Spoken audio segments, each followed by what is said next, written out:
দাজ্জালের জন্ম কেমন ভাবে হয়েছিল কিতাবের মধ্যে বর্ণিত হয়েছে। সাইয়েদনা সুলাইমান আলাইহিস সালামের জামানায় একজন ইহুদি মহিলা এবং জিনের মাধ্যমে উভয়ের মাধ্যমে দাজ্জালের জন্ম হয়। আবার কোন কোন রওয়ায়াত এসেছে বিশ্বনবীর জামানায় সাহাবায়ে কেরাম মক্কা থেকে মদিনায় যখন হিজরত করে যাচ্ছিলেন, ইন দ্য মিন টাইম মদিনার বুকে একজন ইহুদি মহিলা একটা অদ্ভুত সন্তান জন্ম দেয়। ওই সন্তানের এক চোখ ছিল কানা। মদিনায় আনসারী বাচ্চাদের সঙ্গে খেলাধুলা করত। এই মহিলা একদিন বিশ্বনবীর কাছে গিয়ে বললেন, ও নবী, আমি একটা বাচ্চা প্রসব করেছি, বাচ্চা জন্ম দিয়েছি, ওই বাচ্চাটা অদ্ভুত, তার এক চোখ কানা। আল্লাহর হাবিব সাল্লাল্লাহু আলাইহি ওয়াসাল্লাম তার সঙ্গে সাক্ষাৎ করার জন্য সাইয়্যিদনা ওমর ফারুক রাদিয়াল্লাহু তাআলা আনহুর সঙ্গে আসলেন, ওমরকে নিয়ে আসলেন।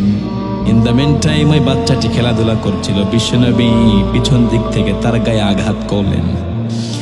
নবী পরিচয় দিলেন, আমি মুহাম্মদ সাল্লাল্লাহু আলাইহি সাল্লাম, আমি আল্লাহর নবী। বাচ্চাটির নাম ছিল ইবনে সাইয়াদ।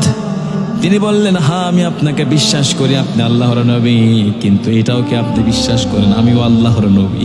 ও কয় আমিও আল্লাহর নবী।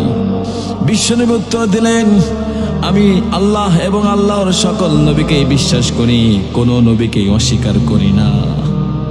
নবীজি বলেন নাই তুমি নবী, নবীজি বলেছেন আমি আল্লাহর সব নবীকে বিশ্বাস করি। সুবহানাল্লাহ।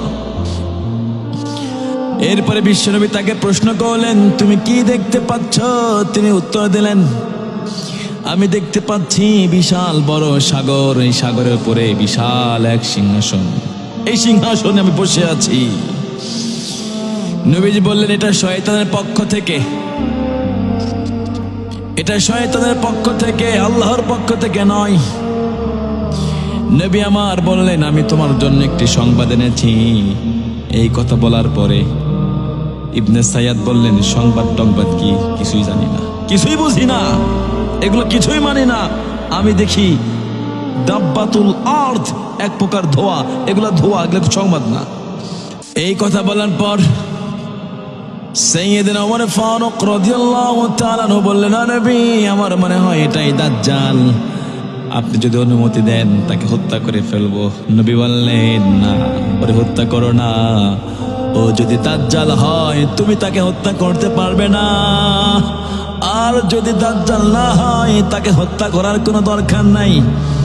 বর্ণিত হয়েছে আল্লাহর হাবিব সাল্লাল্লাহু আলাইহি ওয়াসাল্লাম মসজিদে নববীতে নামাজ শেষ করে সাহাবায়ে কেরামদেরকে বললেন, ও সাহাবারা, ইতিপূর্বে তোমাদেরকে দাজ্জালের বর্ণনা শুনিয়েছিলাম, আজকেও দাজ্জালের বর্ণনা তোমাদেরকে শোনাতে চাই। তামিমে দাড়ি বলে একজন খ্রিস্টান লোক ছিল, পরবর্তীতে আমার কাছে এসে আমার হাতে হাত থেকে কালেমা পড়েছে। তিনি আমাকে ঘটনাটি শুনিয়েছে। একবার তামিমে দাড়ি বনু জুজাম গোত্রের 30 জন ব্যক্তিকে নিয়ে সাগর ভ্রমণে তারা বের হয়।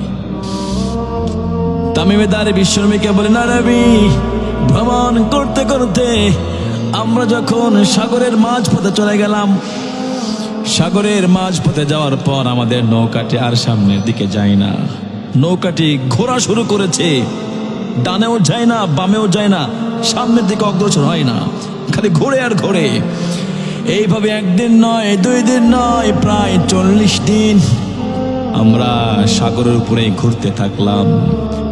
ঘুরতে ঘুরতে ঘুরতে ঘুরতে একদিন আমাদের নৌকাটি এক দ্বীপে এসে স্টপ হয়ে যায়। আমরা দ্বীপে অবতরণ করি। দ্বীপে অবতরণ করার পরে দেখলাম সমস্ত শরীর পশমে আবৃত এমন একটা জন্তু, ভয়ানক জন্তু আমাদের সামনে আসলো। আমরা বললাম, আপনি কে?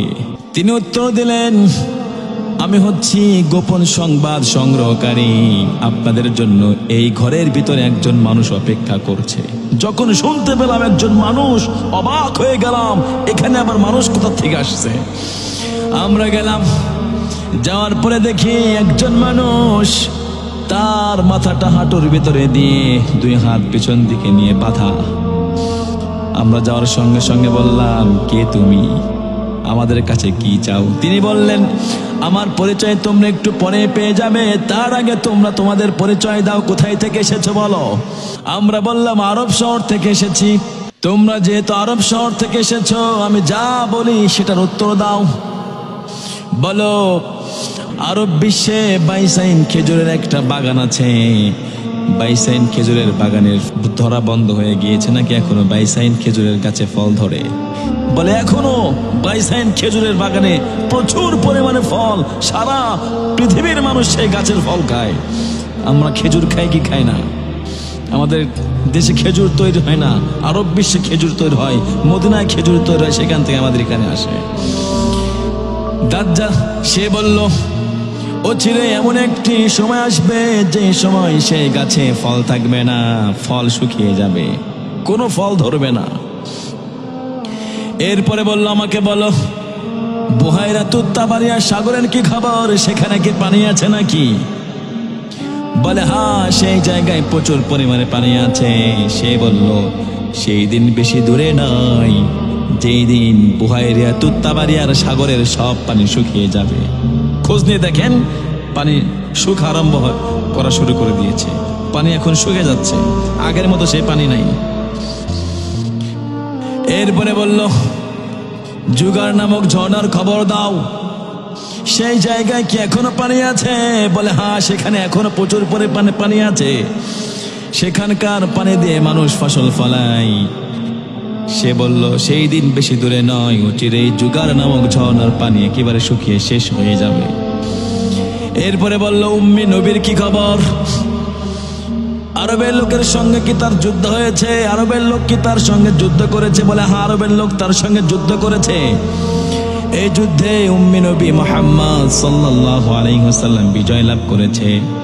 সে বলল, যারা মুহাম্মদের হাতে হাত রাখবে, মুহাম্মদের কালেমা পর ইসলাম করবে, মুহাম্মদের দলে আসবে, তারা বেঁচে যাবে, আর যারা মুহাম্মদের দলে যাবে না তারা ধরা খেয়ে যাবে। আমার পরিচয় শোনো, আমি কোনো মানুষ নই, আমি কোনো সাধারণ মানুষ নই, আমি হলাম মিথ্যুক দাজ্জাল। কিয়ামতের পূর্বে রব্বুল আলামিন আমাকে এখান থেকে বের হওয়ার অনুমতি দান করবে। দাজ্জাল বের হয়ে কয়েকদিনে সারা পৃথিবীর মিষ্টি পানি খেয়ে শেষ করে ফেলবে।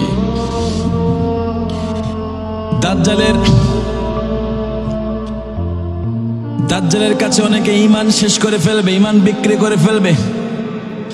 দাজ্জালের কপালে লেখা থাকবে কাফার ও কাফের।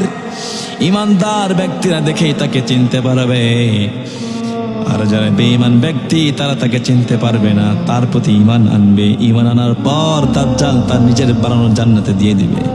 নিজের বানানো জান্নাতে দেওয়ার সঙ্গে সঙ্গে সে আল্লাহর জাহান্নামে চলে যাবে। এই জন্য রব্বুল আলামিন পবিত্র কালামে মাজিদের ভিতরে একটা দোয়া সূরা নাজিল করেছেন, সূরাতুল কাহফ।